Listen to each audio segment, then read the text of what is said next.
It can't replace what they lost, but it is a win for justice. My family is devastated. They've lost the most supporting person they've ever had. I lost my second dad. And the family, the wife, and the two kids, honestly, I can't imagine how they're going to go through this and leaving it. We all will have a hole in our hearts forever. And that cannot be filled with anything. A Canadian court has recently awarded around $84 million to the families of 6 people who died when their plane was downed by Iran in 2020. The Ukrainian airline was struck by 2 missiles shortly after takeoff.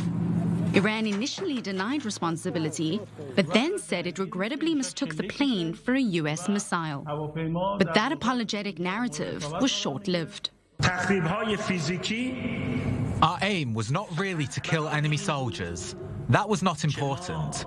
The physical destruction caused by the missiles was simply because we wanted to say that we are far superior to the enemy and that we can hit any point we choose.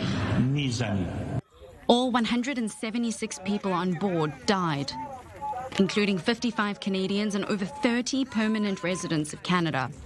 Relatives of the deceased in Canada filed a lawsuit against Iran, saying they were directly to blame for the incident. And they had the full backing of their government. The promise I made to Canadians was to find answers for them, to ensure that Iran leads a full and rigorous investigation with the international community to hold to account the people responsible for this. Given the intense economic sanctions placed on Iran by world powers over its nuclear program, collecting compensation from Tehran proved difficult.